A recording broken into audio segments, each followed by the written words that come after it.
안녕하세요. 2월 2일 시사 그래픽 읽기를 시작하겠습니다. 먼저 2020 국방부에서 가는 내용인데요. 자, 먼저 주요국 개수로 관련 내용인데, 자, 일본 같은 경우는 2018년에 지리적 문화적으로 가까운 이웃이자 세계 평화와 번영을 위해 함께 협력해 나가야 할 동반자라고 표기를 했는데, 올해 나온 백서에는 동북아 및 세계의 평화와 번영을 위해서도 함께 나가야 할 이웃국가라 했습니다. 동반자가 아니라 이웃국가로 표를 극화시켰어요. 뭐 그 이유는 잘 아실 거라 생각합니다. 그리고 북한에 대해서는 우리 군은 대한민국 주권, 국도, 국민, 재산을 위협하고 침해하는 세력을 우리의 적으로 간주한다. 북한의 대량 살상 무기는 한반도 평화와 안정에 대한 위협이다라고 했어요. 그래서 항상 북한의 표기 같은 경우는 주적이냐 아니냐 가지고 이야기가 많잖아요. 제가 군대에 있을 때도 북한은 북한 군과 북한 당은 북한의 노동당은 우리 군의 주적이다. 하지만 북한 주민은 주적이 아니다. 뭐 그런 식으로 이제 배운 적이 기억이 나는데 어쨌든 간에 주적이라는 직접적인 어떤 것보다는 포괄적 개념을 유지를 했습니다. 미국 같은 경우는 이제 가장 중요한 문제가 전시 작전 통제권을 전환하는 문제잖아요. 그래서 전시 전자권 전환에 필요한 방위 역량을 조기에 확충하면서 주기적인 준비 상황을 평가를 통해 전자권 정황을 가속해 나갈 것이다라고 적극적인 전자권 전환 추진을 의사를 표명했습니다. 자, 중국에 관해서는 뭐 보통 우리 일반 네티즌 같은 경우는 반중 정도가 엄청 강하잖아요. 중국 얘기만 해도 난리가 나요. 그런데 한국 정부 입장에서는 솔직히 그렇게 이야기할 수 없죠. 왜냐면은 아시다시피 대중 무역 수출국 제1 수출국이래 중국이라 우리가 중국을 좀 무시할 수는 없습니다. 자, 2016년 사드 배치 관련 갈등 상황을 삭제하고요. 2017년 한중 정상회담을 시작으로 한 양국 관계 정상화 노력을 기소했습니다.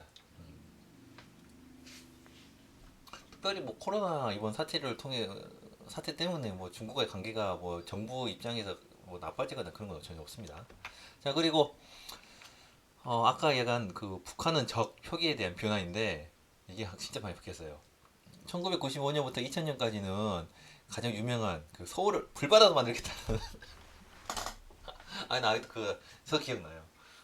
그 회담 하다가 북중 대표가 서울도 불바다 했으니까 그것도 동부도 조심하라고. 아 진짜 웃겨. 하여튼 화끈합니다.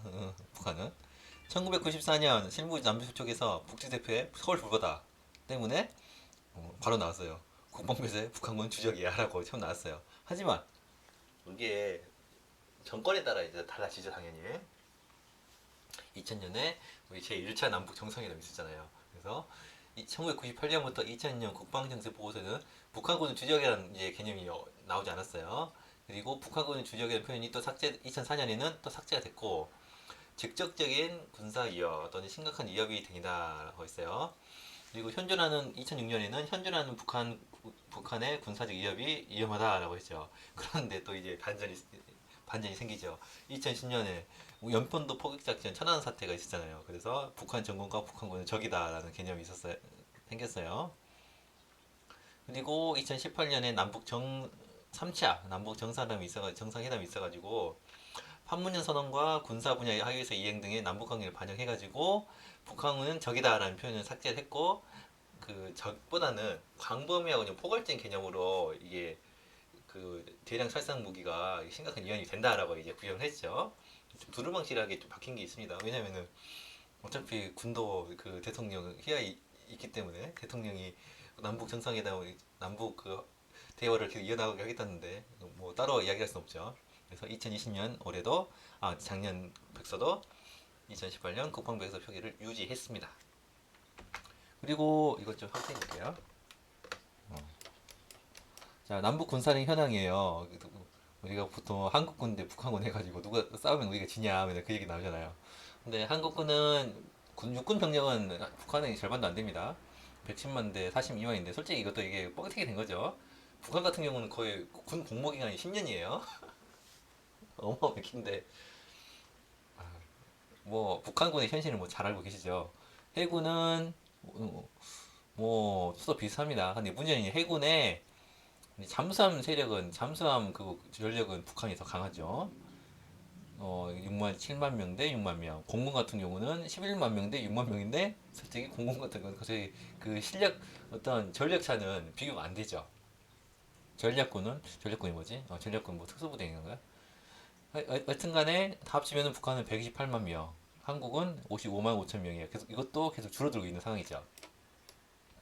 육군 보면은 군 단위에 한국은 13개, 북한은 15개, 사단은 한국이 37개, 뭐 이렇게 많대요. 84개야. 그리고 여단 같은 경우는 독립여단 34개 대 117개. 그리고 전차는 와, 두 배네.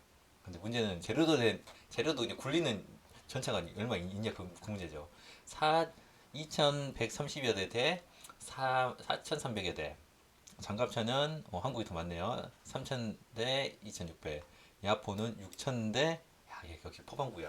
역시 북한이고 남한이고 다 포로 압도하는 8800이에요.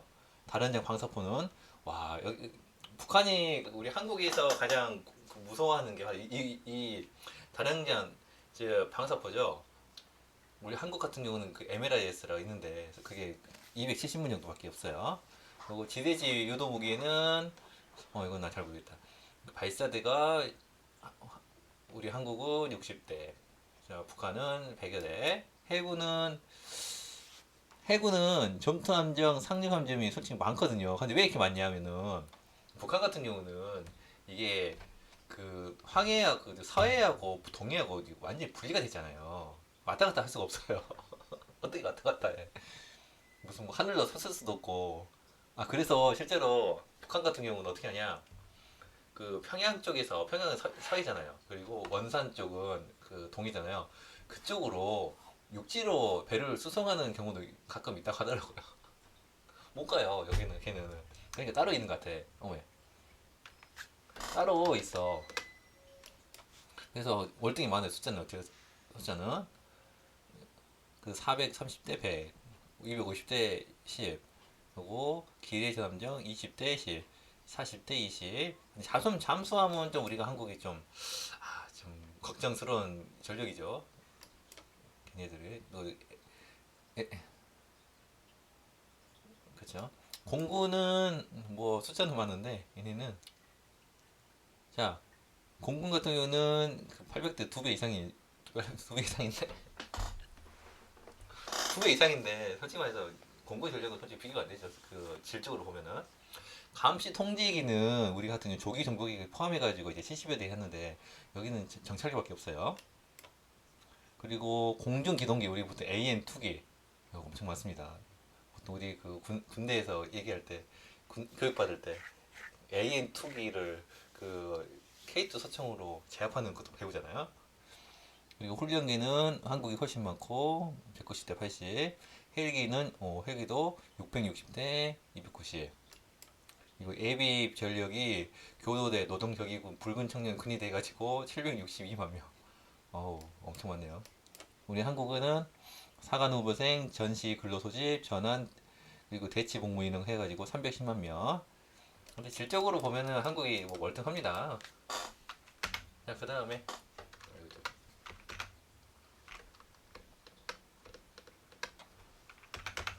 넘어가.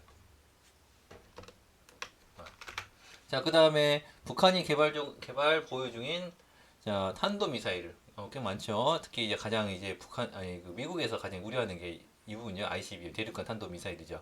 대포동 미사일 그 유명한 대포동 해가지고 화성 13형의 개량도 있고 여기 14, 15형도 있죠. 이건 뭐 이름은 참 괜찮네요. 북극성 화성 무수단 무수단은 이제 지명 이름 같아요. 그래서 가장 한국이 아니 그 미국에서 가장 우려하는 부분이 바로 이게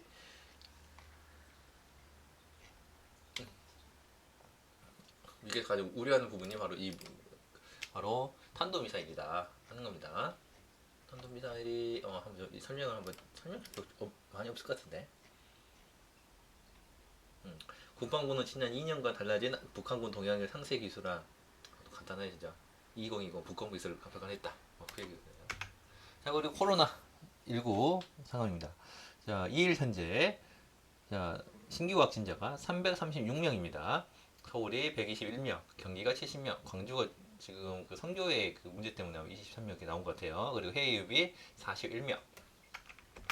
그래서 전체 이제 숫자를 보면 총 환자가 이제 78,844명이고 격리 해지가 68,775명, 격리 중이 8,634, 사망이 10명 들어서 1,435, 국내 발생이 72,475, 해외유입이 6,369명 이렇게 되어 있습니다.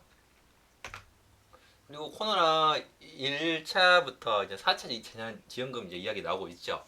3차가 2차, 3차 같은 경우는 소상공인 특수 형태 근로자 프리랜서 이제 그런 그 아동동물 같은 경우 선별 지원이고 1차 같은 경우는 잘 알다시피 사용 기준 최대 100만 원까지 지원된 보편적 지급이었죠. 그래서 4차는 어떻게 할 것이냐 지금 아주 굉장히 많아요. 그래서 이 재난지원금의 그 결정을 거의 도맡아하고 있는 기획재정부에 대해서 굉장히 많이 많습니다. 심지어는 지금 민주당에서 홍남기 재정 기획부 부총리 지금 물러나다고 할 정도로 지금 아무튼 요지경입니다 저기도. 자, 사회적 거리두기 국민 인식조사. 자, 사회적 거리두기는 3차 유행 차단 효과적이었다가 81%, 압도적이네요. 나는 사회적 거리에 동참했다 97%. 자, 2.7% 대단하네. 안 했대. 3차 유행 차단을 해서 정부가 단계를 올렸어야 됐다. 83.4%. 최소 3단계를 올려야겠다 생각하는 거죠. 그리고 3차 유행 거리 단계는 모든 국민의 공개했다. 이건 좀 호불호가 달리죠. 왜냐하면은 이게 업종 간에 이게 차별이 굉장히 강하고 또 종교 시설에서도 또 원망이 또 많기 때문에 좀 말이 많습니다. 그리고 정부 지급 자영업자 재난지원금 평가는 부족했다가 49.3%인데 뭐 항상 뭐 얼마를 줘도 부족하긴 하지만은 정말 부족했습니다. 부족하죠. 돈은 아직 2차 재난지원금도 제대로 못 받았다라는 이야기도 나오고 있고요. 그래서 자영업자 재정 지원을 해서 추가 세금 납부금이다. 이거는 지금 이익 초과 환수제 그냥 그 얘기하는 거예요. 내가 이득을 더 많이 봤으니까 세금을 더 낼 수 있냐 하는 건데 55 절반 이상이 세금 낼 생각 없다라고 하고 있습니다. 자, 그리고 화이자 백신 이제 코백스를 통해서 이제 들어오죠.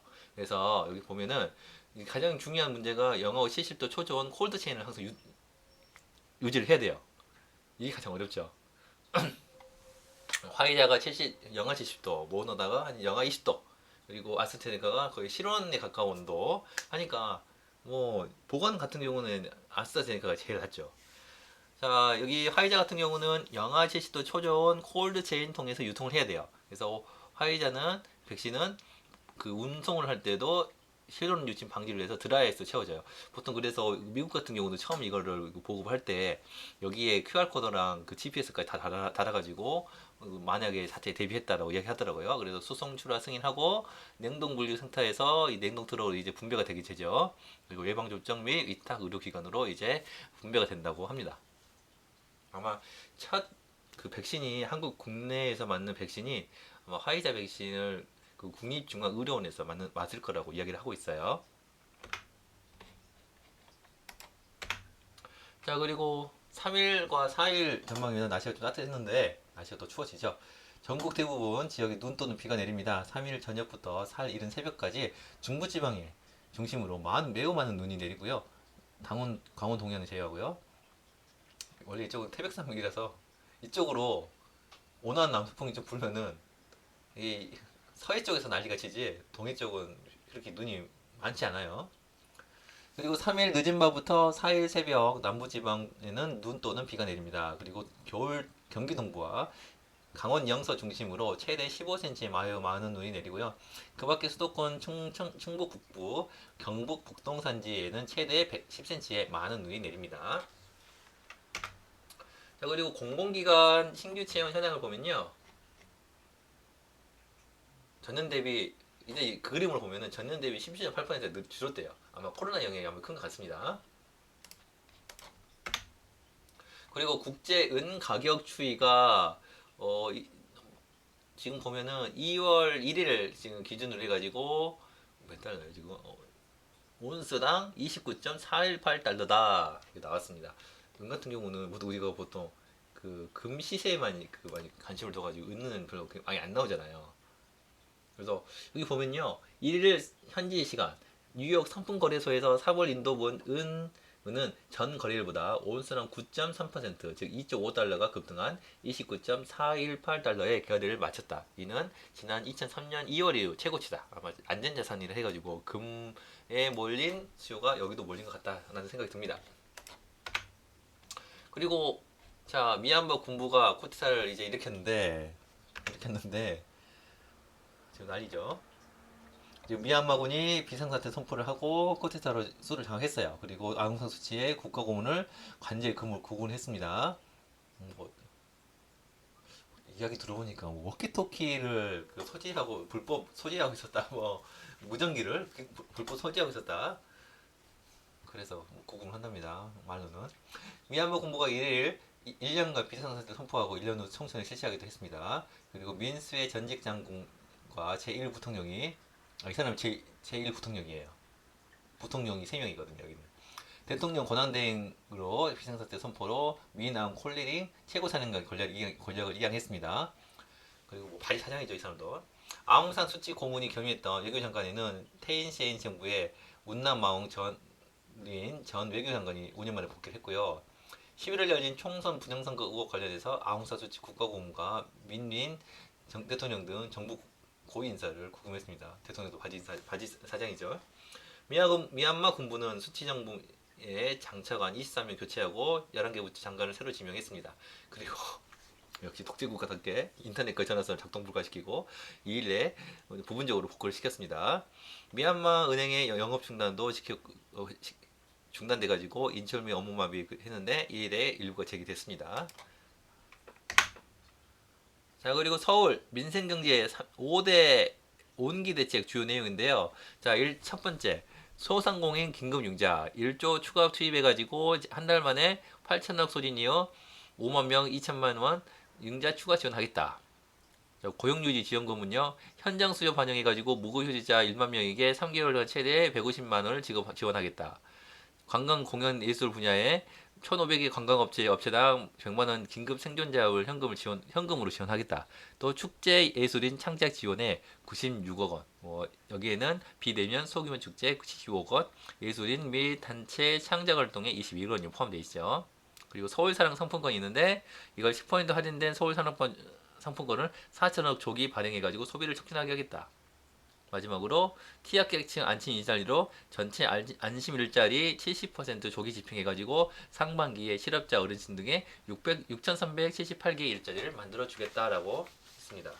이게 총 1조 4,852억 원 규모네요. 자, 이거 보면요, 여기 서울 아파트 반기별 평균 전셋값을 한 게 상반기 하반기 나눈다는 얘기죠. 전용 면적 60에서 85제곱미터 기준인데 이게 2018년에 보다 2018년 평균이 4억 6,512만 원인데 이게 작년 상반기 하반기 평균이 5억 1,859만 원 된 거야. 그러니까 5,347만 원이 상승했다. 계속 오르고 있다는 거죠. 전세값이. 이거 소비자 물고 등장 지수는요. 아마 지금 초대상으로 보면은 작년 동월 대비 0.6% 올랐어 그래요. 근데 실제로 지금 농축산물이나 지금 농축산물 부분에서 많이 올랐다고 이야기하죠. 그리고 수도권 아파트 평균 전세값 추이도 자, 서울은 4.7억 원에서 5.8억 원, 6억 원 돼가겠죠. 그리고 수도권도 서울 제외하고 3억 원에서 4억 원이 됐어요. 계속 오르고 있습니다. 이건 제가 이해하기 어려운데 주택 증여 관련 탈루 혐의해가지고 두 가지 사례를 이제 적발을 했대요. 첫 번째는 대출 임대 보증이 낀 주택 편법 증여인데 여기 이제 그래프 여기 표에도 보면은 첫 번째 이제 아파트 금융채무를 아버지가 분양부를 증여하고 그 다음에 아버지 림차이너는 임대계약을 체결해가지고 전입을 시키고 자녀에게 아버지로부터 보증금을 지급하게 하고 그 전입을 했다. 그리고 그 아버지가 빠지고 자녀가 들어갔다는 얘기 같아요. 보증금 상환 면제하고 임대 보증금만큼 편표 증가했다 한 겁니다. 두 번째는 2차 증여 합산으로 해가지고 아버지가 아들에게 자녀들에게 주식을 증여해가지고 자녀는 국세청에 증여세를 신고해요. 그럼 증여 공제에 적용이 되는데 어머니가 아파트를 또 증여합니다. 그러면은 그 어머니가 한 것에 대해서 증여세를 또 신고를 하게 되면은 합산이 누락된다. 낮은 세율로 신고하게 된다. 뭐 이렇게 이야기한 것 같습니다. 그리고 이제 정부에서 그렇죠. 과학기술정보통신부하고 한국지능정보사회진흥원에서 통합 데이터 네트워크 구성도를 해가지고 총 29만 건의 데이터 플랫폼을 만들었다라고 한 것 같아요. 그래서 10대 100 뭐 빅데이터 플랫폼 금융 유통 통신 해가지고 만들었고 기타 빅데이터 해가지고 AI 학습용 데이터 오픈 마켓 공공 데이터 포털 그리고 6대 세계 빅데이터 플랫폼이 농식품, 해양수산, 소방안전, 라이프로그, 스마트 치안, 그리고 디지털 산업혁신 이런 식으로 구성을 했다라고 지금 한 것 같습니다. 그리고 아주 이게 3일자로 했는데 거의 뭐 늦은 시간이니까요. 참 오랫동안 끌다가 1월 4일날 잡혔다가 이제 석방하기로 했습니다. 더 이상 이제 뭐 협상할 가치가 없는 것 같아가지고 이제 풀어준 것 같아요. 한국 케미 납부에서 석방까지 해가지고 간단히 보면은 1월 4일날에 이제 이란 혁명 수비대에게 납부가 됐어요. 그래가지고 뭐 환경 오염 유로 그래가지고 뭐 청해부대 이제 출동시키고 뭐 그런 할 게 없죠. 그리고 뭐 한국 대사관도 나서고 여기부 1차관도 이란 가가지고 면담하고 했어도 이게 안 됐는데 27일 보면은 한국이 자 이란의 동결 자산을 신속하게 돌리는 억류 해제에 대한 사법 판단 영역 비치가 연구했는데 뭐 그런 거 상관없이 그냥 풀어줬어요. 젊은 사람들이에요. 뭐 이거 부 얘기하는 거죠. 그래서 아니 아마 돌아오는데 좀 시간이 걸릴 거라고 얘기하고 있습니다. 이렇게 지금 바로 들어오는 게 아니라. 자 오늘 여기까지 하겠습니다. 감사합니다.